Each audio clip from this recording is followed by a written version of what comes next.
Let's add a little bit more detail to this thought about consumption versus population. Just because this will always play out because developing countries, poorer countries tend to be more populated.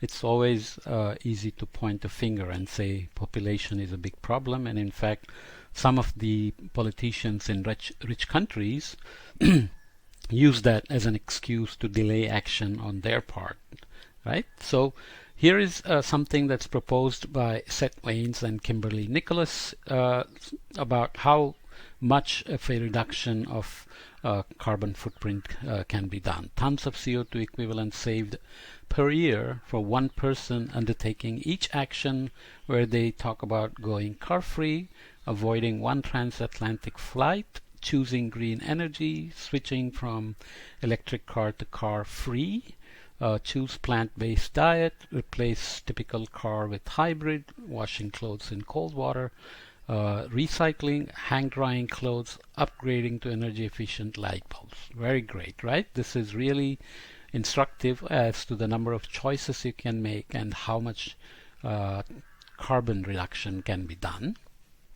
And then they go ahead to say that having one fewer child will reduce 58.6 tons of CO2 equivalent per person per year, with a star that says cumulative emissions from descendants decrease substantially if national emissions decrease. Okay, so this is a kind of philosophy you have to think about. Let's say you are a parent now and you have one child, you are very sensible, and then how do you count the emissions saved? You assume that your child is going to have a child and so on and so forth. So obviously this is important, but what else is important is to think about what happens if the planet gets emptier and emptier. There are books written on these visions of what the population may do in the future. Many of the projections say it'll increase to 10 billion by 2050, and there are some that say it'll continue to drop and reach below replacement by some 2050 or so, let's say. If you continue to educate women, there is all indication that in fact population and fertility rates will drop.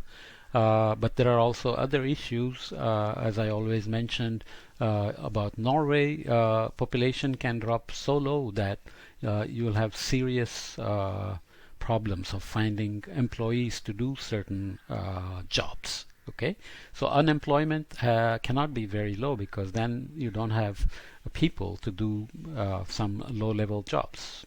Okay, you will have to probably pay a janitor as much as a doctor, because there will be nobody to do the janitorial job.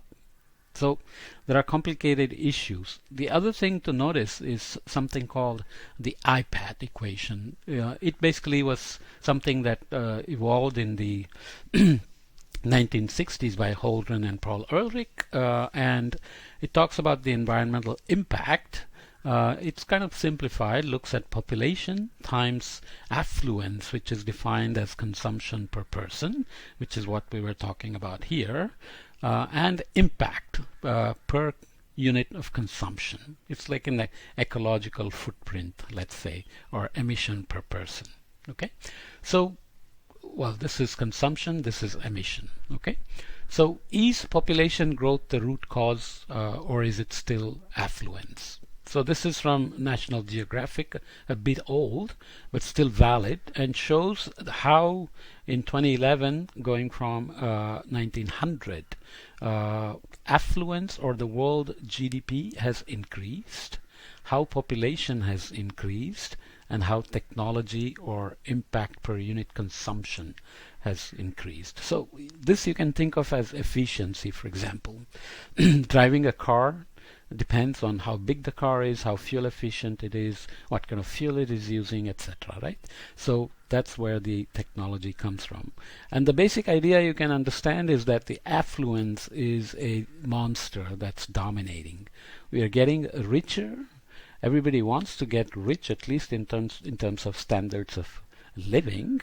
That's what China and India and Brazil and South Africa want to do, obviously. You can't blame them. And the question is that dominating over population and technology, especially if population growth rate is also decreasing? So we have to be careful about these kinds of arguments about how much ton of CO2 equivalent is saved when you cannot reduce enough the impact of technology and affluence on per capita emissions. Okay, you can also put in that context what I mentioned already: per capita emissions in per year in the United States. This is already a couple of years old, 2017, but things haven't changed that much. United States is up here, and China is down here, about half of it.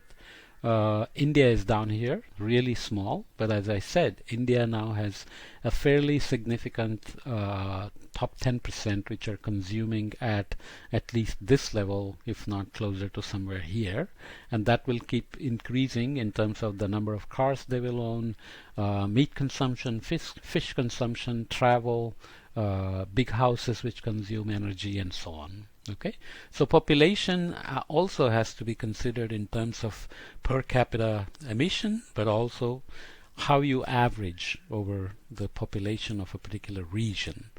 Averaging for India and China can be quite misleading, even for the US, because US also has super rich 1%, as the US always wants to talk about, people who own half the country. Are they emitting a lot? How are the bottom 10%, 20%, 40% emitting? So those are the complicated calculations we have to do when we talk about impact of population and redistributing the harm and responsibilities. It's not always simple. So any solution, again, has to worry about making sure that blame is not assigned falsely, and responsibility is not imposed falsely, and redistribution of benefits and costs are also not done unfairly. After all, we are talking about climate justice, right? So we have to worry about those things carefully.